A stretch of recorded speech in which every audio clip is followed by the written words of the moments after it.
Hello students, तो finally हम आपको बताने वाले हैं कि एमपीपीएटी का फॉर्म आप कैसे फिल करेंगे। तो आइए, कुछ बच्चे जो हमारे कोचिंग के हैं उन्होंने फॉर्म फिल किए हुए हैं, तो देखते हैं फॉर्म को कैसे फिल करना होगा। तो स्टूडेंट्स, आपको इसके लिए सबसे पहले आपको जाना होगा व्यापम की वेबसाइट पर, और व्यापम में आप जाकर क्या करेंगे, आपका आईडी और पासवर्ड को क्रिएट करेंगे, जिसकी हम डिस्क्रिप्शन में आपको लिंक दे देंगे। आप वहां जाकर फॉर्म को फिल करने से पहले व्यापम की आईडी बना लीजिएगा। तो पहले देख लीजिए फॉर्म में क्या फिल करना होगा। सबसे पहले आपको आपका आवेदन क्रमांक मिल जाएगा फॉर्म फिल करने का।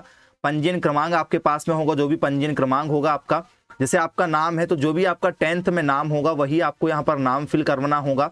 ठीक है, यहाँ पर आपके क्या होगा, पति का नाम या पिता का नाम, तो मैक्सिमम बच्चों का भी क्या होगा, पिता का ही नाम चलेगा। ठीक है, उसके बाद में आपने देखा होगा जन्म तारीख, जो भी आपकी 10th की मार्कशीट में है, 10th की मार्कशीट बेस पर ही आपके फॉर्म फिल किए जाएंगे।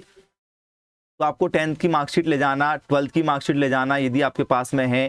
ठीक है, तो सारी चीजें आप अभी डॉक्यूमेंट्स तो आपको सभी ओरिजिनल लेकर जाना होगा। फॉर्म फिल करते समय सब स्कैन होकर आपको वापस मिल जाएंगे, कोई दिक्कत वाली बात नहीं है। यहाँ पर साफ साफ लिखा है, यदि आपके आधार कार्ड में उपलब्ध जानकारी कक्षा 10वीं की मार्कशीट में उल्लेखित जानकारी नाम एवं जन्मतिथि से भिन्न है तो उसे हटाकर कक्षा 10वीं की मार्कशीट के अनुसार लिखें। ठीक है, साथ ही इस बात का विशेष ध्यान रखें कि जिस नाम का उल्लेख आप आवेदन में कर रहे हैं, ठीक है, उससे संबंधित नियम पुस्तिका में उल्लेखित, ठीक है, आईडी प्रूफ को परीक्षा केंद्र पर ले जाना अनिवार्य होगा। मतलब जो आपकी 10th की मार्कशीट में डेट ऑफ बर्थ है, डेट आपका नाम है, आपके ठीक है, पिता का नाम है या पति का नाम है, जो भी 10th की मार्कशीट में है उसी से मिलता जुलता आपको डॉक्यूमेंट्स ले जाना होगा। और डॉक्यूमेंट्स में वो आधार कार्ड के अलावा कोई और चीज को मान्य नहीं करते हैं, ये भी याद रखिएगा।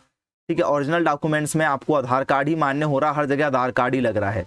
आधार कार्ड 10th की मार्कशीट में जो डेट ऑफ बर्थ है वही आधार कार्ड में होना चाहिए। आधार कार्ड में यदि अलग है तो 10th की मार्कशीट सुधरने नहीं वाली, लेकिन आधार कार्ड आपका 4 दिन में अपडेट हो जाएगा, तो आधार कार्ड को अपडेट करवा लीजिएगा। माता का नाम, यदि माता के नाम में स्पेस है, ठीक है, 10th की मार्कशीट में यदि स्पेस है तो जैसा आधार कार्ड में, मतलब 10th की मार्कशीट में वैसे आप आधार कार्ड में करवा लीजिएगा, यदि नहीं है तो करवाइएगा। आपका जो लिंग जो होगा, ठीक है, तो आपका क्या वही मेल है फीमेल है, तो पूरा पेपर आपका हिंदी में फिल होगा, ये है ना। तो याद रखिएगा, आप क्या हो, लड़कियां हैं तो फीमेल हो जाएंगी। श्रेणी क्या है आपका, ST SC OBC जो भी आपका भरना होगा भर लीजिएगा आप। कैटेगरी मतलब क्या आप, ठीक है, EWS श्रेणी में आते हैं तो भाई जो EWS मतलब जो क्या होंगे, आपके आर्थिक रूप से कमजोर होंगे, वो इसमें क्या कर देंगे, यस, वो यस करेंगे। जिसके पास में EWS सर्टिफिकेट नहीं है वो यहाँ पर क्या करेंगे, खाली छोड़ देंगे, कुछ नहीं करने की जरूरत है, मतलब वो 9 में आ जाएगा, ऑटोमेटिक 9 में आ जाएगा। डैश लगा मतलब वो 9 में आ जाएगा। EWS यदि आपके पास में अभी नहीं है और आप बनवा सकते हैं तो यहाँ पर यस कर दीजिएगा।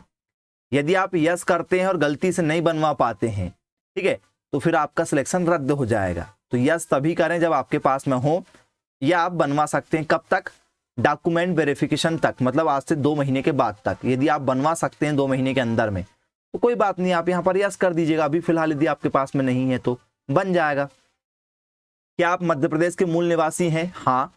यदि नहीं तो यहाँ पर क्या करना, हमें नहीं कर देना है कि आप हम मध्य प्रदेश के मूल निवासी नहीं है, तो ये अदर स्टेट वालों के लिए हो जाएगा, ठीक है, नो कर देंगे हम लोग यहाँ पर।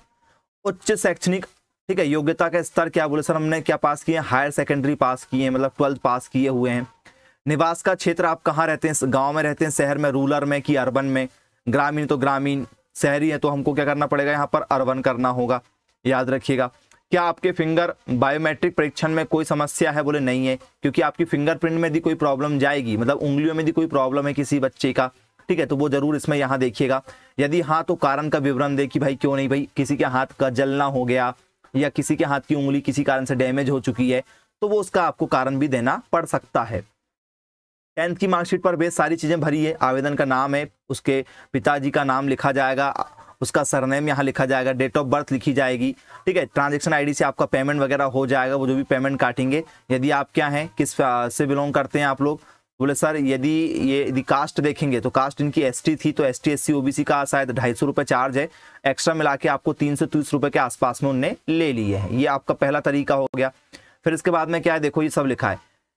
क्या आप कृषक से हैं, तो बोले जी इनने कृषक प्रमाण पत्र लगाया, देखो संवर्ग में कृषक है तो बोले कृषक से लगाया हुआ है।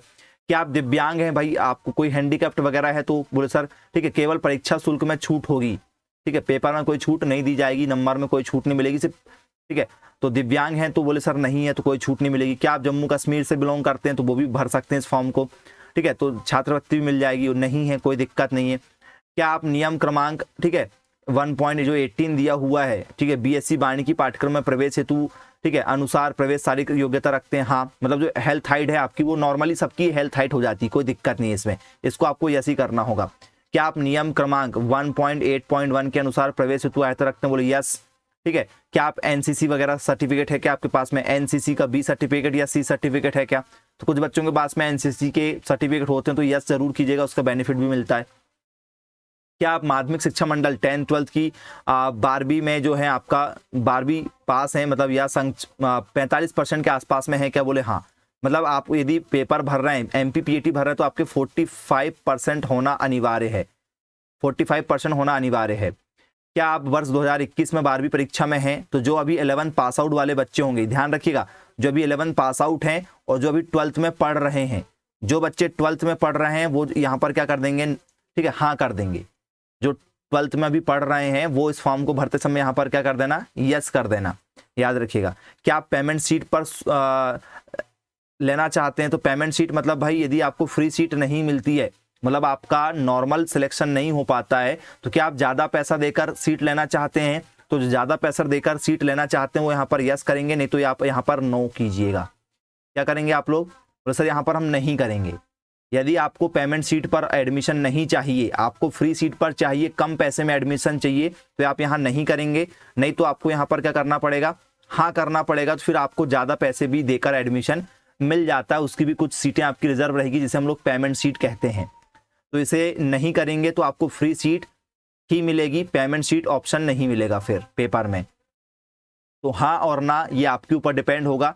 यदि आपको कोई कॉलेज मिल जाता है तो वो पेमेंट सीट पर मिलता है, तो सभी बच्चों के यदि 10,000 लगेंगे तो आपको वहाँ पर 15,000 लगेंगे, ठीक है। किसी को यदि वहाँ 15,000 लगेंगे तो आपको 20-22,000 रुपये लगेंगे। पेमेंट शीट में मतलब ज़्यादा पैसा लगेगा लेकिन आपको एडमिशन मिलने के चांसेस ज़्यादा बन जाते हैं। तो इसे हाँ और ना आप अपने स्वयं विवेक पर करें। हाँ यदि करते हैं, जैसे इस बच्चे ने हाँ किया है कि सर मैं ज़्यादा पैसा देकर भी एडमिशन ले लूँगा लेकिन मुझे एडमिशन चाहिए, ठीक है, तो उसे भाई थोड़ा सा रिजर्वेशन ज़्यादा मिल जाएगा।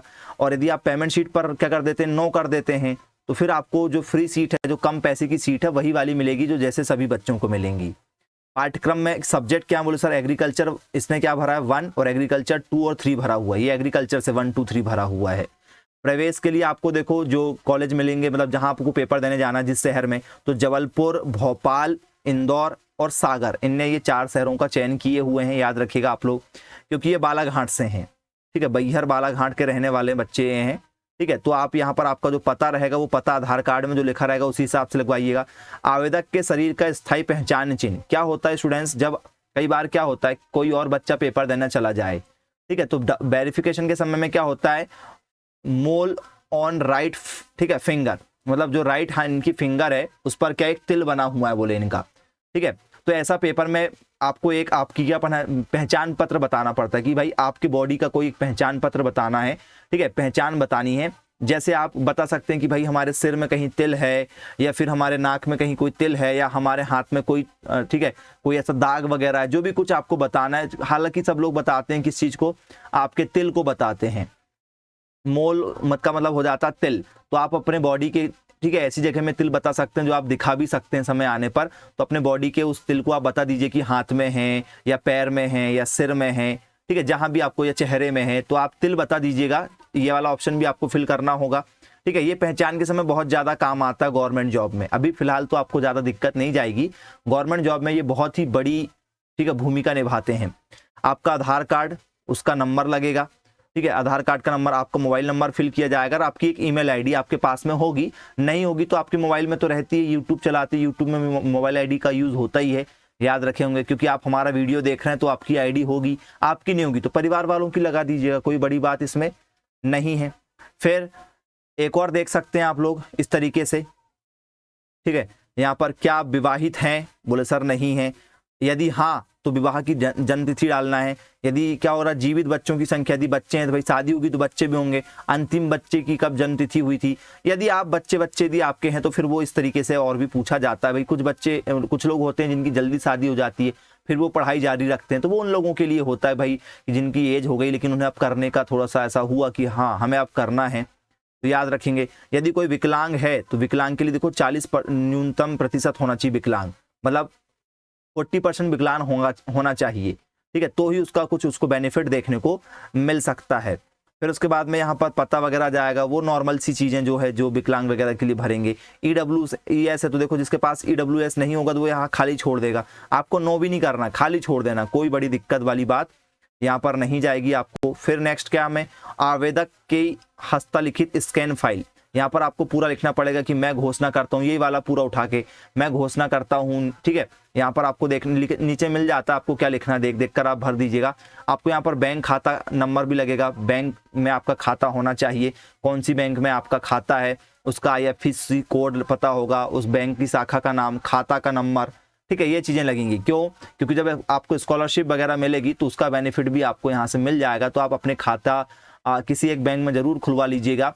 आपका खाता नहीं होगा तो आपके पापा के साथ आपका मर्ज खाता खुल जाता है, वो भी खुलवा लीजिएगा, या कियोस्क वाला खाता खुल जाता है उसे भी खुलवा लीजिएगा। लेकिन मैं सलाह नहीं दूंगा कि आप कियोस्क में खुलवाएं, कुछ ऐसा खाता खुलवाएं जिसमें थोड़ा बहुत आप फंड रखें, 3-4 हज़ार 5,000 रुपये जमा करने वाले भी खाता खुलते हैं, मिनिमम बैलेंस जिसमें कम हो वैसे खाते आप खुलवा लीजिए, क्योंकि बाद में उसी खाते को आप मर्ज करवा लीजिएगा तो उसमें आपको क्या मिल जाएगी, ऐसा खाता खुलवाएंगे जिसमें आपको ATM वगैरह, पासबुक वगैरह ये मिल जाए, तो भविष्य में भी आपको काम पड़ेगा। बार बार खाता खुलवाने से अच्छा है कि आप एक ही बार थोड़ा सा अच्छा खाता खुलवा लें, क्योंकि आपको अब हमेशा लगना ही है, स्कॉलरशिप भी आएगी, कल को जॉब भी लगेगी, तो बार बार खाता खुलवाने से अच्छा कि एक ही बार कुछ अच्छा सा खाता खुलवा लीजिए। जिसको दिक्कत है वो कियोस्क में भी खुलवा सकता है, इसमें 100 रुपये 50 रुपये जमा करके भी खाता खुल जाते हैं जीरो बैलेंस वाले, तो जिसको जो उचित लगे करवा लीजिएगा।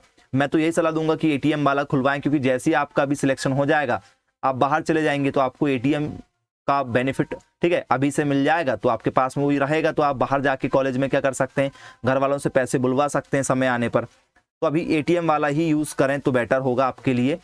फिर कुछ और बच्चे जिन्होंने फॉर्म फिल किए थे, तो देखिए आप क्या चाहते हैं, बोले सर BSc में एडमिशन लेना चाहते हैं, तो आपको यहाँ पर हाँ ही करना पड़ेगा, ठीक है। ईमेल ID वगैरह ये आपने देख चुका है, इस तरीके से आपको फॉर्म फिल करना होगा डेट ऑफ बर्थ के साथ में, ठीक है। फिर ये देखिए, ये था आपका ऑप्शन सब्जेक्ट सिलेक्ट करते समय कि आपको सब्जेक्ट कैसे सिलेक्ट करना है। देखिए आपको यदि इस पर क्लिक करते हैं, ऑप्शन ए पर टिक करते हैं, जैसे ये नीला हुआ, इस पर यदि टिक करते हैं तो देखो जो इस पर टिक करेगा उसका पेपर फिजिक्स केमिस्ट्री मैथ से आएगा, उन्हें ये चीज़ों का बेनिफिट मिलेगा, उन्हें इंजीनियरिंग करने का मौका मिल जाएगा, उन्हें, ठीक है, ऑनर्स करने का मिल जाएगा BSc, या फिर उन्हें हॉर्टिकल्चर मिल जाएगा या फॉरेस्ट्री मिल जाएगा, प्लेन BSc मिल जाएगा यदि वो PCM से पेपर देते हैं तो PCM देने से आपको इन किसी भी चीज़ में एडमिशन मिल जाएगा, इंजीनियरिंग में, एग्रीकल्चर में, मतलब BSc एग्रीकल्चर में, या हॉर्टिकल्चर में, या फॉरेस्ट्री में, या प्लेन BSc में आपको एडमिशन मिल जाएगा। याद रखिएगा, यदि आप क्या करते हैं PCB से फॉर्म भरते हैं, PCB से फॉर्म भरते हैं तो आपको एग्रीकल्चर, हॉर्टिकल्चर, फॉरेस्ट्री मिल जाएगा, BSc, आपको यहाँ पर इंजीनियरिंग करने को नहीं मिलेगा, यहाँ पर आपको इंजीनियरिंग का ऑप्शन नहीं है, आपको एग्रीकल्चर से BSc एग्रीकल्चर मिल जाएगा, या हॉर्टिकल्चर मिल जाएगा, फॉरेस्ट्री मिल जाएगा, या प्लेन BSc आपको मिल जाएगा PCB से। इस ऑप्शन पर आप क्लिक करेंगे यदि आप मैथ्स बायो से हैं तो, ठीक है। यदि आप AG 1 2 3 से पेपर देना चाह रहे हैं तो ये एग्रीकल्चर वाले बच्चे देना है, सभी एग्रीकल्चर वाले बच्चे ये ऑप्शन भर सकते हैं, ठीक है। तो एग्रीकल्चर, हॉर्टिकल्चर, फॉरेस्ट्री और प्लेन BSc उनको यहाँ से मिल जाएगी। यदि आप PCA, देखो PCA लिखा है, फिजिक्स केमिस्ट्री और एग्रीकल्चर का यहाँ पर ऑप्शन है, फिजिक्स केमिस्ट्री एग्रीकल्चर का ऑप्शन है, तो ऑप्शन D यदि करेंगे तो आपके पेपर में फिजिक्स केमिस्ट्री एग्रीकल्चर आएगी, फिजिक्स 50, केमिस्ट्री 50 और एग्रीकल्चर 100 आएगी।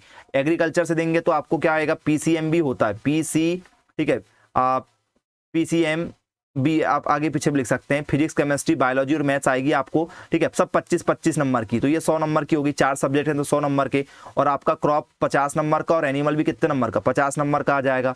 वहीं पर यदि हम बात करें इसमें, ठीक है, ये क्या हो गया आपका ABC, देखो A, B और C, मतलब एग्रीकल्चर, बायोलॉजी, केमिस्ट्री, आप इससे भी फॉर्म भर सकते हैं, ठीक है। एग्रीकल्चर वाले बच्चे यहाँ से भी भर सकते हैं, यहाँ से भी भर सकते हैं, और मैथ्स बायो वाले बच्चे यहाँ से भी भर सकते हैं और यहाँ से भर सकते हैं, कोई दिक्कत नहीं है। जिसे जो सब्जेक्ट अच्छा लगता हो और जो कोर्स अच्छे लगते हो उसके सामने लिखे हुए हैं कोर्स लिखे हैं, सब्जेक्ट लिखे हुए हैं, आपको जिससे देना है आप उससे दे सकते हो, कोई दिक्कत नहीं है।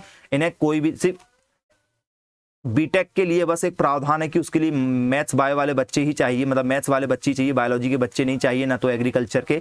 उसमें बस रिस्ट्रिक्शन आपको है, बाकी में कोई रिस्ट्रिक्शन नहीं है। और ये पेमेंट शीट का ऑप्शन है, यदि आप हाँ पर क्लिक करते तो आपको पेमेंट शीट में मिल जाएगा, ना पर करते हैं तो आपको फ्री सीट बस मिलेगी। तो ये फॉर्म फिल करने का तरीका था। आई होप सबको पसंद आया होगा।